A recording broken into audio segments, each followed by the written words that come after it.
High dear students, welcome to SMS Tech academy.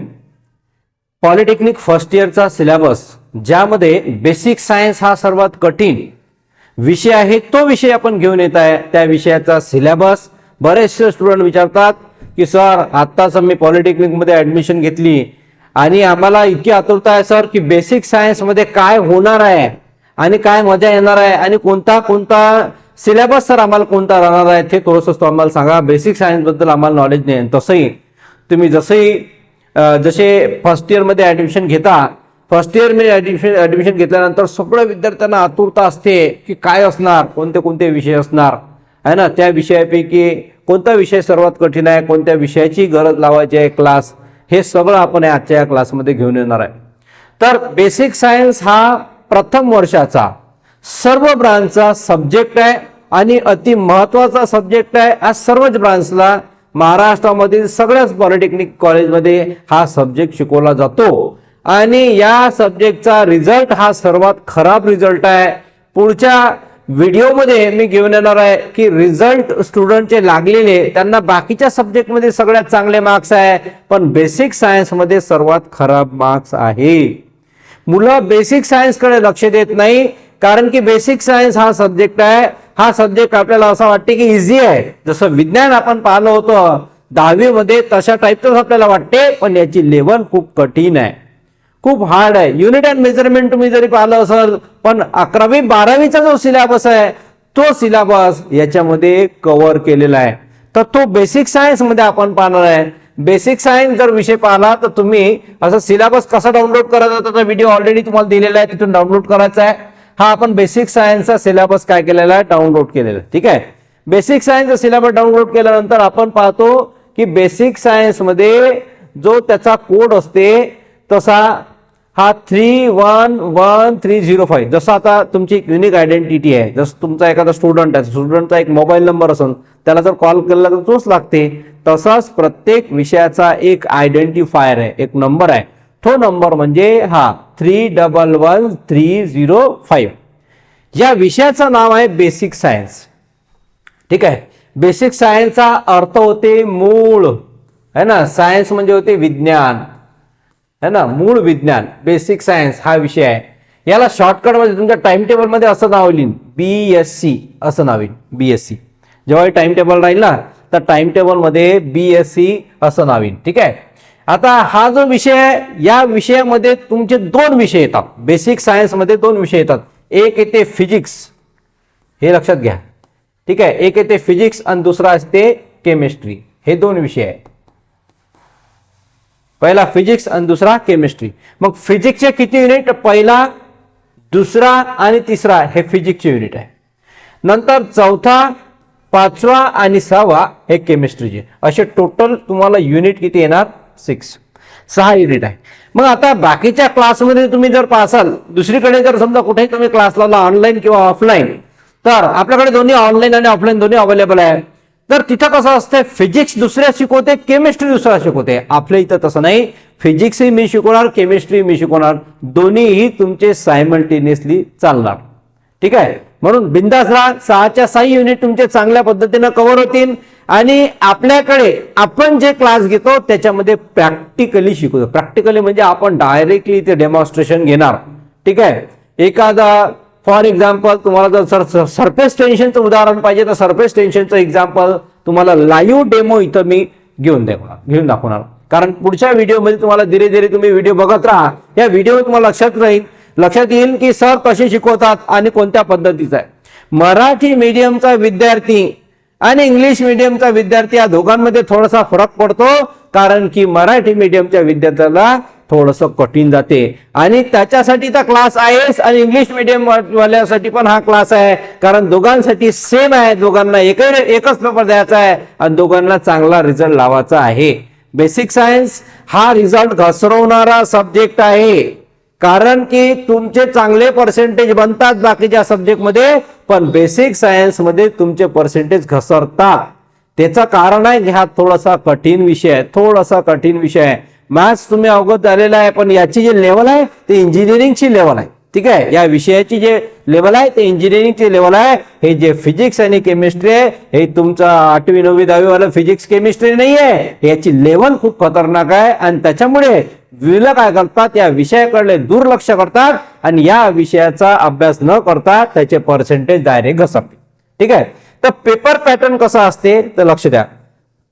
या basic science या विषयाचा paper pattern कसा असते ते पण आपल्याला लक्ष द्यायचं आहे. बघा इथं पुरी मार्किंग दिलेली आहे. ठीक आहे. तर टोटल जो पेपर असते तुमचा तो असते 100 मार्काचा. ठीक आहे. टोटल जर कन्सिडर केलं 100. मग पासिंग किती आहे तर तोही एक प्रॉब्लेम आहे. याच्यामध्ये पास व्हायला किती मार्क्स पाहिजेत, पास व्हायला पाहिजे 40 मार्क. किती पाहिजे 40. ठीक आहे. पास व्हायला याच्यामध्ये टोटल मिळून याचे आणि याचे मिळून किती मार्क पाहिजे 40. 40च्या वर जर समजा त्याला मार्क्स भेटले तर तो पास झाला, 40च्या कमी मार्क्स भेटले तर तो फेल झाला. ठीक आहे. हे लक्षात ठेवा. सर पासिंग जे आहे बेसिक सायन्सची, ठीक आहे, कोणत्याही विषयाची पासिंग जे आहे ती आहे 40 मार्काच्या वरतं. जर त्याला 39 मार्क्स जरी भेटले तर तो काय झाला, फेल झाला. हे लक्षात ठेवा. 39 मार्क्स भेटले जरी फेल झाला. मग ते बाकीचे नियम आहेत त्याच्यात वेगळे, ते नंतर सांगणार मी. जर समजा आता 39 भेटले आणि एकच विषय आहे समजा फॉर एक्झाम्पल हाच विषयामध्ये 39, बाकीचे सगळे पास आहे, मग ह्याच्यातला 1 मार्काचा खंड लागते ते तुम्हाला 40 करून टाकते, पास होऊन जातो तुम्ही. ठीक आहे. पण 3 विषय जर राहिले तुमचे, 3 विषय जर राहिले एका सोबतच ज्याच्यामध्ये 1-1, 2-2 मार्क्स टाकायचे तर ते होत नाही. फक्त एक सब्जेक्ट असला आणि त्याच्यात एखादा मार्क्स कमी असला तर त्याला खंड म्हणतो आपण, तो लागून जाते. ठीक आहे. आता याच्यामध्ये आजचा सगळ्यात पहिला हे 100 मार्क जे आहेत ते 2 पार्ट मध्ये डिवाइड होतात. ठीक आहे. पहिला 30 मार्क्स आणि दुसरा आहे 70 मार्क्स. ठीक आहे. आता स्टार आणि हॅशचा मिनिंग तुम्हाला समजून सांगतो मी. या 30 मार्क्स मध्ये काय होते दिसून आलं तुम्हाला सर्वांना बरोबर व्यवस्थित. ओके. 30 मार्क्स मध्ये काय होते तर 30 मार्क्स मध्ये आपल्याला युनिट टेस्ट 1 आणि युनिट टेस्ट 2 द्यावं लागते. ठीक आहे. याला थोडंसं मी अजून मोठं करतो म्हणजे लक्षात येईल तुमच्या. युनिट टेस्ट 1 आणि युनिट टेस्ट 2 मध्ये म्हणजे तेही तुम्हाला लक्षात येईल. आणि हे दोन्ही गोष्टी तर तुमचा हा 100 मार्क्सचा पेपर आहे. 100 पैकी 2 गोष्टी तुम्हाला सांगितल्या, एक 30 मार्क्स आणि एक 70 मार्क्स. 30 आणि 70 मार्क्स. ठीक आहे. 30 आणि 70. या 30 मध्ये काय होते युनिट टेस्ट 1 होते आणि युनिट टेस्ट 2 होते. युनिट टेस्ट 2 होते. युनिट टेस्ट 2, युनिट टेस्ट 1 आणि युनिट टेस्ट 2. आता हे किती मार्काचे होते, हे होते 30 मार्काचे. हे किती मार्काचे होते, हे होते 30 मार्काचे. ठीक आहे. आता हे जे युनिट टेस्ट दोन्ही होतात त्याचा थेरी पेपर येते. ठीक आहे. याचाही थेरी पेपर येते. थेरीमध्ये क्वेश्चन विचारणार. कसा विचारणार, what is physics, what is physics असा क्वेश्चन विचारणार. ठीक आहे. त्याचं तुम्हाला आन्सर द्यावं लागेल लाईन मध्ये जेवढं येते तेवढं. ठीक आहे. एक्सप्लेन द टाइप्स ऑफ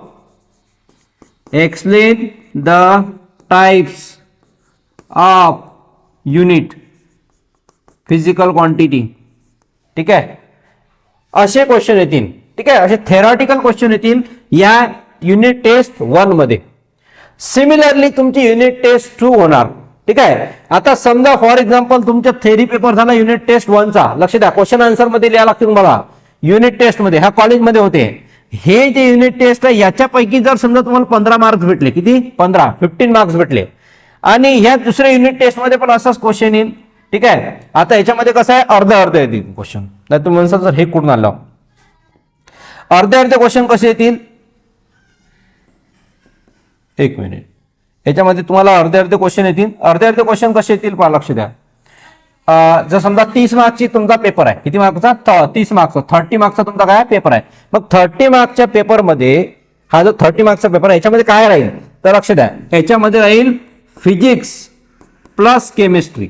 हे लक्षात घ्या, फिजिक्स प्लस केमिस्ट्री. तर फिजिक्स जो आहे तो 15 मार्काचा येते आणि केमिस्ट्री जो आहे तो 15 मार्काचा येते. हे महत्वाची गोष्ट आहे. फिजिक्स 15 मार्काचा, केमिस्ट्री 15 मार्काचा, असा फिजिक्स आणि केमिस्ट्री असा टोटल तुमचा सब्जेक्ट बनला काय बेसिक सायन्सचा. हा बेसिक सायन्सचा जो सब्जेक्ट आहे या सब्जेक्ट मध्ये तुम्हाला 30 मार्काचा पेपर येते युनिट टेस्ट 1 जे लगेच होते 15 ते 1 महिन्यानं, 15 दिवस ते 1 महिन्यानं. 15 मार्काचा फिजिक्स येते, 15 मार्काचा केमिस्ट्री येते. आणि त्याच्यानंतर याच्यामध्ये टोटल 3 युनिट याच्यात, 3 युनिट याच्यात. तर पहिल्या युनिट टेस्ट मध्ये दीड युनिट येते. ठीक आहे, दीड युनिट म्हणजे दीड युनिट याचा, दीड युनिट याचा. तर युनिट टेस्ट 1 पर्यंत, युनिट टेस्ट 1 पर्यंत याचा दीड युनिट म्हणजे 3 युनिट, 3 पैकी अर्धे आणि 3 पैकी अर्धे ह्या दोघांचे झाले पाहिजे, हे लक्षात घ्या. आणि ज्या दोघांचे युनिट टेस्ट झाल्यावर त्याचा थेअरी पेपर होते, तुम्हाला क्वेश्चन आन्सर मध्ये लिहायला लागते. क्वेश्चन दिला जाईल त्याचे आन्सर. आणि लक्षात घ्या, पेपर काही कॉलेजमध्ये डिपेंड करते कॉलेजला कसा पेपर घ्यायचा आहे. ठीक आहे, बरेचसे कॉलेज क्वेश्चन आन्सर मध्ये घेते, काही क्वेश्चन एमसीक्यू मध्ये, काही कॉलेजेस एमसीक्यू मध्ये घेते. ठीक आहे, रायटिंग मध्ये घेते, काही थेअरी मध्ये घेते, काही एमसीक्यू मध्ये घेते. दुसरी युनिट टेस्ट त्याच्यामध्ये पहा, दुसऱ्या युनिट टेस्ट मध्ये सेम टू सेम, याला पहिल्या युनिट टेस्ट मध्ये 30 पैकी 15 पडले, अशी सेम युनिट टेस्ट दीड युनिट याचं फिजिक्सचं आणि दीड युनिट केमिस्ट्रीचं. ठीक आहे, केमिस्ट्रीचं दीड युनिट, असे दीड युनिट होते. म्हणजे लास्टचे जे युनिट आहेत त्याच्यावर खतम होऊन जाते. आणि हा 30 मार्काचा तुमचा पेपर येते. मग 30 पैकी समजा 15 याला याच्यात भेटले आणि 15 याच्यात भेटले, तर दोघांचा ऍव्हरेज जो आहे तो किती होऊन राहिला, 15चा. तर मग याला फायनल 30 पैकी किती पडते, 15, हे लक्षात ठेवा.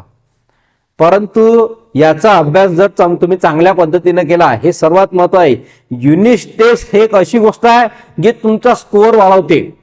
युनिट टेस्ट हे अशी गोष्ट आहे की तुमचा काय वाढवते, स्कोअर वाढवते. युनिट टेस्ट मध्ये तुम्ही चांगला अभ्यास करा, आउट ऑफ मार्क्स घे या 30 पैकी 30 मध्ये, या 30 पैकी 30, तर हे तुमचे 30 पैकी 30 तुमचे कन्फर्म झाले, हे लक्षात घ्या. 100 पैकी 30 पैकी 30 हे तुमचे कन्फर्म झाले या 100 पैकी. मग राहिला 70 मार्क. ठीक आहे, 70 मार्काचं काय करायचं आहे, तर 70 मार्काचा तुमचा द्यायचा आहे पेपर. ठीक आहे, 70 मार्काचा हा तर झाला ऑन तुमचा थेअरी पेपर झाला. युनिट टेस्ट 1, युनिट टेस्ट 2 हे तुमचे थेअरी पेपर झाले दोन्ही. ठीक आहे, आता तुम्हाला 70 मार्काचा काय करायचं आहे, लक्ष द्या. 100 मार्क पहिले सांगितलं मी, 100 मार्क पैकी 30 मार्क जे आहेत ते तुमचे युनिट टेस्ट 1, युनिट टेस्ट 2 चे. ठीक आहे, आता 70 मार्क जे आहे तो आहे तुमचा पेपर. आणि स्टार है जिथं असते त्याचा अर्थ असते तो पेपर असते ऑनलाईन, हे लक्षात ठेवा, ऑनलाईन असते. ठीक आहे, ऑनलाईन पेपर मध्ये तुम्हाला याचा पेपर कसा होईल, तर तो होईल एमसीक्यू पॅटर्न मध्ये. एक क्वेश्चन येईल, या क्वेश्चनचे 4 ऑप्शन असतील. ठीक आहे, या क्वेश्चनचे 4 ऑप्शन येईल, ए बी सी डी. तुम्ही म्हणता सर हे तर लय सोपी आहे, पण तुम्हाला इमानदारीने सांगतो की जो रिझल्ट आहे आपला, जो रिझल्ट आहे तो याच्यामुळे घसरून राहिला. एका टायमाला थेअरी परवडते, लक्षात ठेवा, एका टायमाला थेअरी परवडते. थेअरी मध्ये मार्क्स तुम्हाला 4 पैकी कमीत कमी 2, 1, 2, 3 तर भेटल. परंतु याच्यामध्ये तुम्हाला डायरेक्ट 0 नाही तर 1च आहे, 0 नाही तर 1. तर मुलं काय करतात, याच्याकडे लक्ष देतात, याचा लक्ष देत नाही, याच्याकडे अभ्यास म्हणजे याचा अभ्यासच करत नाही. बघा, हा सर्वात महत्वाचा सब्जेक्ट आहे जो बॅक राहते. आणि पोरांना असं वाटते की सर एमसीक्यू आहे, ऑनलाईन आहे, याचा अभ्यास होऊन जाईल असं वाटते, पण मुलं अभ्यास करत नाही.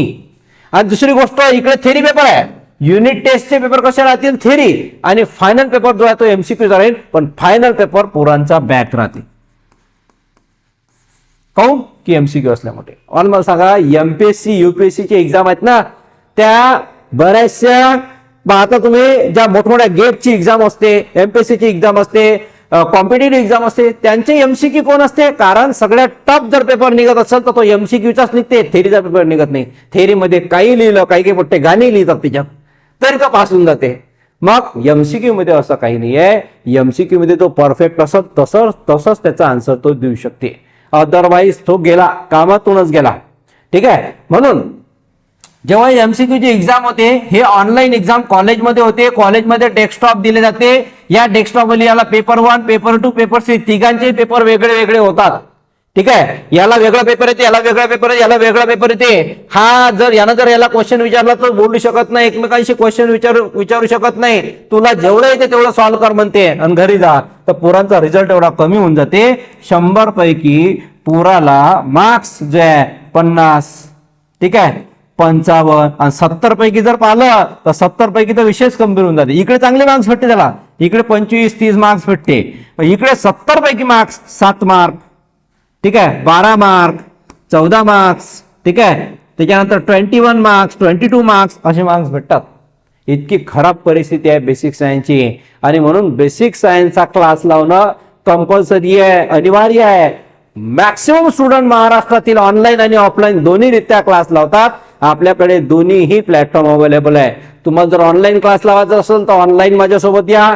जर ऑफलाईन क्लास लावायचा असेल तर ऑफलाईन पण तुम्ही विथ डेमॉन्स्ट्रेशन मी तुम्हाला शिकवणार, प्रॅक्टिकली करून दाखवणार की हे मेजरमेंट कसं घेतलं जाते, सरफेस टेन्शन हे कशा पद्धतीने होते है ना. सरफेस टेन्शनचं उदाहरण जर घेतलं तर खूप सारे उदाहरणात, ठीक आहे, असे खूप सारे कॉन्सेप्ट आपल्याकडे आहे. मॅग्नेटिझम आहे, इलेक्ट्रिसिटी आहे, हे सगळे कॉन्सेप्ट आपल्याकडे तुम्हाला शिकायला भेटणार. तर एक सारांश याचा सांगतो, तुमचा 100 मार्काचा पेपर आहे, त्याच्यापैकी 30 मार्काचा थेरी पेपर होणार. हा जो आहे हा जो आहे ऑनलाईन होणार. ठीक आहे, हा ऑनलाईन होणार, हे ऑफलाईन होणार कॉलेजमध्ये. ठीक आहे, हे क्वेश्चन कोणते विचारते ते मला माहित आहे. कोणते नेमके क्वेश्चन येतात, पेपर कोणता येणार हे तुम्हाला मी सांगणार. याचा सिमिलरली याचे क्वेश्चन आपल्याकडे रेडी आहेत. याची पूर्ण प्रॅक्टिस आपल्या इथं घेणार. ठीक आहे, याच्यासाठी तुमची रोजची प्रॅक्टिस होणार, एमसीक्यूची आणि थेरीची दोन्ही. ठीक आहे, 100 पैकी. तर असा तुमचा हा पेपर आहे. त्याच्यानंतर इकडे आहे प्रॅक्टिकल. असं टोटल मिळून तुमचे 250 म्हणजे 100 मार्काचा थेरी पेपर आणि 150 मार्काचा तुमचा प्रॅक्टिकल. ठीक आहे, हा थेरी पेपर आणि प्रॅक्टिकल असे 250 मार्काचं तुमचं राहणार आहे. किती मार्काचा? 250. 250 मार्क्स तुमचा बेसिक सायन्स राहणार आहे. क्लिअर झाला इथपर्यंत? तर बेसिक सायन्सचा जो पेपर आहे तो अशा पद्धतीचा राहणार आहे, ते आपल्याला पाहायचं आहे. आता आपल्याला पाहायचं आहे याचा सिलेबस. ठीक आहे, बेसिक सायन्सचा काय पाहणार आपण? सिलेबस. ओके, चला सिलेबस कोणते कोणते युनिट आपल्याला शिकायचं आहे बेसिक सायन्स मध्ये. याचा थेरी आणि प्रॅक्टिकल दोन्ही राहणार आहे, लक्षात ठेवा. थेरी आणि प्रॅक्टिकल दोन्हीही राहणार आहे बेसिक सायन्सचं. हे खूप महत्वाचं आहे. बघा, बेसिक सायन्स हा एवढा इंटरेस्टिंग सब्जेक्ट आहे. समजला तर ठीक आहे, तुम्ही लक्ष दिला तर ठीक आहे. तुम्ही जर लक्ष दिलं नाही तर काही समजत नाही. एवढं खतरनाक काम आहे बेसिक सायन्सचं. बेसिक सायन्स काही साधी गोष्ट समजू नका. हे सगळे प्रॅक्टिकल्स आहेत. जे दिसून राहिले हे सगळे प्रॅक्टिकल्स आहेत. एवढे परफॉर्मन्स तुम्हाला करावं लागते. किती आहे? 27. आता काही स्टुडंट म्हणतात सर बुक कोणते आहे ना, कुठून वाचायचं? तर आपल्या नोट्स वाचा डायरेक्टली, काही बुक्स वगैरे वाचू नका. कोणत्याही बुक्स वाचायची काही गरज नाही आहे. ठीक आहे, का असाइनमेंट तुम्हाला दिले जातील काही असे, हे असाइनमेंट तुम्हाला लिहून आणायचे आहे. ठीक आहे, हे असाइनमेंट दिले जाते कॉलेजकडून, ते असाइनमेंट सगळ्यांना कंप्लीट करावं लागते. हे इक्विपमेंट पाहिजे आपल्याला. ठीक आहे, equipment name with board specification. हे इक्विपमेंट पाहिजे जेव्हा आपण प्रॅक्टिकल करतो ना लॅबोरेटरीमध्ये, हे इक्विपमेंट असणं गरजेचं आहे. हे इक्विपमेंट जर असले तर आपण इझिली प्रॅक्टिकल सगळे परफॉर्म करू शकतो. ओके, ठीक आहे. तर आता आपण पाहू सिलेबस. कोणता युनिट किती मार्काला आहे, एक्झाम मध्ये काय काय येणार आहे. ठीक आहे, तर टोटल युनिट मी तुम्हाला सांगितले 6 युनिट आहेत. किती युनिट आहेत? 6 युनिट. या 6 युनिट पैकी सगळ्यात पहिला जो युनिट आहे त्या युनिटचं नाव आहे युनिट अँड मेजरमेंट. युनिटचं नाव आहे युनिट अँड मेजरमेंट. आता मला सांगा, IT असो, कॉम्प्युटर असो, मेकॅनिकल असो, सिव्हिल असो, AI असो, कोणतेही ब्रांच असो, महाराष्ट्रातील पॉलिटेक्निकच्या प्रथम वर्षातील प्रत्येक विद्यार्थ्याला सब्जेक्ट आहे. आणि ज्या सब्जेक्टमध्ये जर समजा तुम्हाला एखादा मेकॅनिकलवाला त्याला नट बोल्ट बनवायचं, त्याचा मेजरमेंट आला पाहिजे. एखादा सिव्हिल वाला आहे त्याला रोड मोजायचा आहे. ठीक आहे, कॉन्क्रीट किती पर्सेंटेज टाकलं तर हे मेजरमेंट करता आलं पाहिजे. रोडचं डायमेन्शन किती आहे, बिल्डिंगचं डायमेन्शन किती आहे हे मोजता आलं पाहिजे. कॉम्प्युटरवाला आहे त्याला मेमरी स्पेस मोजता आला पाहिजे. KB, GB, MB, TB हे त्याला मेमरी काय करता आलं पाहिजे, मेजरमेंट करता आलं पाहिजे. इलेक्ट्रिकल वायर आहे, वायर आहे, काय हे वायर आहे, आणि जो वायर आहे तो वायर आपल्याला काउंट करता आला पाहिजे. आता समजा इथून एवढा वायर दिला, ठीक आहे, आता हा वायर किती आहे हा विषय झाला, पण या वायरचं डायमेन्शन किती आहे. जसं हा पेन आहे, या पेनचं डायमेन्शन किती आहे, याचा इनर ब्लॉक किती आहे, याचा आउटर किती आहे, हे सगळं स्मॉलेस्ट काउंट आपल्याला करता आला पाहिजे. लहानातला लहान काउंट करता आला पाहिजे, तरच तो परफेक्ट इंजिनियर होते. आणि त्याच्यासाठी हा युनिट आहे, त्याचं नाव आहे युनिट अँड मेजरमेंट. तो फिजिक्सचा युनिट आहे, जो किती मार्क्ससाठी आहे? 9 मार्क्ससाठी आहे. ठीक आहे, हा किती मार्क्सचा आहे? 9 मार्काचा. 9 मार्क्ससाठी युनिट आहे. पुढचा युनिट नंबर 2. ठीक आहे, युनिट नंबर 2 त्याचं नाव आहे इलेक्ट्रिसिटी. आता इलेक्ट्रिसिटी बद्दल कोण नाही पाहिलं बरं. ठीक आहे, आता आपण पाहतो इलेक्ट्रिसिटीमध्ये आपण लहानपणी खेळत असतो. कसा? हे खुर्ची आहे, या खुर्चीवर एक जण बसते. ठीक आहे, खुर्चीवर एक जण बसल्यानंतर तो हात असे ठेवते इकडून इकडून, आणि या साईडनं कपडा एक जण दुसरा येते आणि कपड्यानं असा मारते. असं मारते एक गेम खेळत होतो आम्ही. असं मारते आणि थोड्या वेळानं काय होते, की एक जण या खुर्चीवर बसलेला असते, या खुर्चीवर बसलेला असते, दुसरा येऊन काय करते, त्याला टच करते. जसा टच करला त्याला काय लागते माहितीये का, करंट लागते. करंट कसा, करंट लागण्याचं कारण आहे की तिथं इलेक्ट्रिसिटी काय झाली, डेव्हलप झाली, आणि इलेक्ट्रिसिटी डेव्हलप झाल्यामुळे त्याला करंट लागते. बघा, तुम्ही जर खुर्चीवर बसले आणि पाय जर वर केले आणि मेन लाईनला हात लावला, तुम्हाला करंट लागणार. पण तुम्हाला जर कोणा हात लावला ज्याचा पाय जमिनीवर टेकलेला आहे, तो करंट लावून मरू शकते. ठीक आहे, हे लक्षात घ्या. अर्थिंग आणि मेन ह्या दोन गोष्टी असतात करंट. हे करंट इलेक्ट्रिसिटी आपण याच्यामध्ये पाहणार आहोत. मॅग्नेटिझम तुम्हाला माहिती आहे, हा जो पेन आहे, हा पेन मॅग्नेटचा बनलेला आहे. ठीक आहे, आता हा जो पेन आहे हा मॅग्नेटचा बनलेला आहे. याला जर समजा आपण मेटलला कनेक्ट केलं तर हा काय होते, चिपकून जाते. तर इथं मेटल शोधून राहिलो मी, मेटल कोणता आहे. जर मेटल असेल तर मी तुम्हाला दाखवतो. ठीक आहे, आता समजा इथं जर दिसत बघा, इथं याला चिपकून जाते. हा मेटल असेल तर याला चिपकून जाते. ठीक आहे, इथं उदाहरणासाठी जो मेटल आहे तो मेटल इथं अवेलेबल नाही आहे, पण हा जो आहे एक मॅग्नेट आहे, तो जर समजा मेटलच्या कॉन्टॅक्ट मध्ये आला तर तो काय जाते, चिपकून जाते. मॅग्नेटिझम आपण याच्यात पाहतो. सेमी कंडक्टर जो आहे तो कधी कधी कंडक्टर म्हणून काम करते, कधी कधी बॅड कंडक्टर म्हणून काम करते, म्हणजे इलेक्ट्रिसिटी प्रवाह होते किंवा नव्हते. 14 मार्क्स आहे, 14 मार्क्स आहे. पुढचा युनिट जो आहे त्या युनिटचं नाव आहे, थोडंसं मॅक्सिमाइज करतो म्हणजे तुमच्या लक्षात येईल, थर्मोमेट्री. हे सगळं फिजिक्सच चालू आहे आपलं. काय चालू आहे, physics. Thermometry and fibre optics. थर्मोमेट्रीचा अर्थ माहिती आहे तुम्हाला, माहिती आहे, जर समजा एखादा पाईप आहे, काय आहे, पाईप आहे, या पाईपला जर समजा आपण हीट दिली तर पाईप काय होते, नरम होते, है ना. हीट दिल्यावर पाईप काय होते, नरम होते. आणि त्याला थंडी लागू द्या, थंडी लागल्यावर पाईप काय होते, कडक होते, हार्ड होते. ठीक आहे, हार्ड अँड सॉफ्टचा कॉन्सेप्ट पहा. एक पाईप आहे, त्या पाईपला कोणता, पाण्याचा आपला पाईप, ज्याच्यातून पाणी इकडून तिकडे घेऊन जाते, त्या पाईपला जर आपण हीट दिली तर हीट दिल्यानंतर तो काय होते, नरम होते, मऊ होते. आणि त्याला जर समजा थंडीमध्ये आपण नेला तर तो कडक होते, हार्ड होते. तर याला आपण थर्मोमेट्री म्हटलेलं आहे. काय म्हटलेलं आहे, थर्मोमेट्री. आता समजा हा रॉड आहे, कशाचा, लोखंडाचा रॉड. ठीक आहे, हा लोखंडाचा रॉड जर समजा तुम्ही तो सोडून द्या, भाजी बनवते ना आपली मम्मी, आपली आई भाजी बनवते, त्या भाजीच्या गंजामध्ये चुकीनं जर चम्मच विसरली आणि थोड्या वेळाने त्या चम्मचला हात लावला तर तुम्हाला माहिती काय होते, जर समजा त्या चम्मचला हात लागला तर काय लागले, करंट नाही लागत, हीट, हीट, गरम लागते, गरम. आणि गरम जसा चटका लागला तर फेकून देते आपली मम्मी, है ना. आणि एखादा आपण जर त्या मधात बोलावलं तर तोच चम्मच आपल्या तोंडावर मारून फेकते. हा, तर तो हीट न काय होते, गरम, म्हणजे हीट जे आहे ते ट्रान्समिट होते एकाकडून दुसरीकडे, याला थर्मोमेट्री म्हणतो आपण. काय म्हणतो, थर्मोमेट्री. बरं, फायबर ऑप्टिक्स. आता फायबर ऑप्टिक्स हे तुम्हाला माहिती आहे, सध्याच्या स्थितीमध्ये इंटरनेटची स्पीड जी आहे हे फायबर ऑप्टिक्सवरच आहे. ठीक आहे, जो फायबर ऑप्टिक्स आहे त्याच्यामधून लाईट वेव्स जे आहेत ते ट्रान्समिट होत असतात, आणि त्याच्या थ्रू माहिती आहे का इंटरनेटची स्पीड जी आहे ते चांगली कॉन्स्टंट राहते. म्हणून सर्वात बेस्ट जे आहे ते फायबर ऑप्टिक्स केबल आहे. त्याच्यानंतर आता इथून जे 3 युनिट पाहिले आपण ते फिजिक्सचे पाहिले, ते काय होतं, फिजिक्स. आता इथून पुढचे जे युनिट आहेत ते आहे केमिस्ट्रीचे. ठीक आहे, हे आहे केमिस्ट्री. हा युनिट नंबर 4 आहे, हा 5 आहे ना 6 आहे. तर हे केमिस्ट्री आहे. आता केमिस्ट्रीमध्ये पहा काय काय पाहणार, केमिकल बॉन्डिंग. ठीक आहे, केमिकल बॉन्डिंग, जे बॉन्ड्स जे आहेत, सिंगल बॉन्ड. ठीक आहे, सिंगल बॉन्ड असं असते बघा, 2 इलेक्ट्रॉन जर समजा असे पेअर असले याला सिंगल बॉन्ड म्हणतो. जर 4 इलेक्ट्रॉन असेल तर याला डबल बॉन्ड म्हणतो. जर 6 इलेक्ट्रॉन असतील तर याला आपण काय म्हणतो, ट्रिपल बॉन्ड. ठीक आहे, कोव्हॅलंट बॉन्ड, है ना, इनर्ट गॅसेस.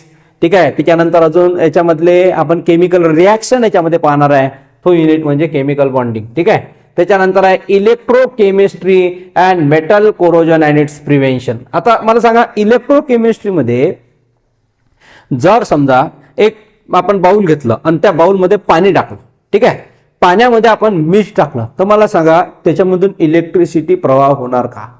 ऑब्व्हियसली साध्या पाण्यातूनही इलेक्ट्रिसिटी प्रवाह होते, पण जास्तीत जास्त कशातूनही मिठाच्या पाण्यामधून. जेवढं आपण मिठाचं पाणी आपण करतो आणि त्याच्यामध्ये जर आपण एक कंडक्टर लावला आणि एक बॅड कंडक्टर लावला किंवा एक ॲनोड आणि कॅथोड जर लावला आणि त्याच्यावरती आपण छोटासा लाईट पेटवला तर तो पेटू शकते, लागू शकते, कारण तो एक इलेक्ट्रिसिटी डेव्हलप करते, त्याला इलेक्ट्रोलाइट म्हणतो आपण. अशी इलेक्ट्रोकेमिस्ट्री, द्रवणापासून आपण इलेक्ट्रिसिटी कशी तयार करतो ते आपल्याला पाहायचं आहे. तुम्ही पाहता मोठमोठ्या बॅटरी आहेत, त्या बॅटरीमध्ये पाणी असते, डिस्टिल वॉटर असते, ते टाका लागते, केमिकल असते, केमिकल थ्रू इलेक्ट्रिसिटी तयार होते. आपण पाहतो मोबाईलची बॅटरी है ना, लॅपटॉपची बॅटरी असते, त्या बॅटरीमध्ये काय असते तर केमिकल असतात, आणि त्या केमिकल थ्रूच तो काय करते, इलेक्ट्रिसिटी सगळं तयार आपल्यामध्ये समावेश करून घेतो, इलेक्ट्रोकेमिस्ट्री. Metal corrosion. आता हे तुम्हाला माहित आहे, घरोघरी खिडक्या आहेत, दरवाजे आहे ना, स्टँड आहेत, अलमारी आहेत, त्याला काय लागलेलं आहे, मेटल आहे, टप्पर आहे. मग ते जर समजा पाण्याच्या संपर्कामध्ये आलं, पावसाच्या किंवा पाण्याच्या संपर्कामध्ये आलं तर काय होते माहिती तुम्हाला, त्याला कोरोजन लागते, त्याला जंग लागते. कोरोजन म्हणजे काय होते, जंग लागते. आता तो जो जंग लागते तो लागू नये म्हणून लोक काय करतात, त्याला तो जंग लागू नये म्हणून लोक काय करतात, त्याला कलर मारतात, है ना. कोरोजनचं उदाहरण तुम्हाला जर दाखवला तर खूप सारे असे एक्झाम्पल्स आहेत. त्याच्यानंतर इंजिनिअरिंग मटेरियल्स अँड कॅटॅलिसिस. आता मला सांगा, आपल्या घरी आपण समजा टीव्ही घेतली, ठीक आहे, कलर टीव्ही घेतली किंवा कोणती कलर टीव्ही घेतली किंवा कोणती इलेक्ट्रॉनिक वस्तू आले, तर त्या इलेक्ट्रॉनिक वस्तूला पूर्ण व्यवस्थित पॅक केलं जाते. बबल्सवाले अशा पन्न्या असतात, है ना, त्या किंवा थर्माकॉल असते. थर्माकॉल काय करते, त्याला सेफ्टी देते. हे इंजिनिअरिंग मटेरियल्स आहे जे बऱ्याचशा गोष्टीपासून बचाव करते. जसं मोबाईल आहे, या मोबाईलला जर समजा आपण पाहिलं तर मोबाईलला कव्हर असते, समोरचा फ्रंट कव्हर असते, बॅक कव्हर असते. काऊन असते, कारण जर पडला तर तो वाचला पाहिजे. हे इंजिनिअरिंग मटेरियल्स आहेत जे प्रोडक्टला वाचवते, ठीक आहे. तर हे सगळं आपण याच्यात पाहणार आहे. असे टोटल 6 युनिट आपण पाहणार आहे. फिजिक्स जे आहेत, फिजिक्सचे 3 युनिट आणि केमिस्ट्रीचे 3 युनिट, असे टोटल 6 युनिट आपण याच्यामध्ये पाहणार आहे, ठीक आहे. तर काही फोटोज तुमच्या समोर मी शेअर करतो म्हणजे तुमच्या लक्षात येईल. सगळ्यात पहिले याच्यामध्ये आपण पाहणार आहे फिजिक्स आणि केमिस्ट्री या दोघांचे जे फोटोज आहेत, ठीक आहे. फिजिक्स आणि केमिस्ट्रीमध्ये आपण जो वास्ट सिलेबस आहे आपला, त्याच्यामध्ये काय काय भेटणार आहे तुम्हाला, नोट्सही भेटणार आहे, ठीक आहे. त्याच्यानंतर व्हिडिओ पण भेटणार आहे, त्याच्यानंतर याची प्रॅक्टिस पण होणार आहे, थेरी क्वेश्चन पण भेटणार आहे, MCQ क्वेश्चन पण भेटणार आहे. सगळं मटेरियल तुम्हाला रेडी भेटणार आहे, हे लक्षात घ्या. हे टोटल तुम्हाला बेसिक सायन्समध्ये भेटणार आहे. आता बेसिक सायन्समध्ये आपण बऱ्याचशा गोष्टी ज्या त्या प्रॅक्टिकली पाहू, प्रॅक्टिकली तुमच्या लक्षात आला पाहिजे, ठीक आहे, बेसिक सायन्समध्ये. आता याच्यामध्ये तुम्हाला उदाहरणासाठी मी तुम्हाला दाखवणार आहे कोरोजन. काय दाखवणार आहे, कोरोजन. तर कोरोजन आपण पाहू, कोरोजन कसं लागते आणि कोरोजनला प्रिव्हेंट कसं केलं जाते. एक सिंपल उदाहरण घेऊ आपण, त्याच्यानंतर आपण नेक्स्ट टॉपिकवर जाऊ.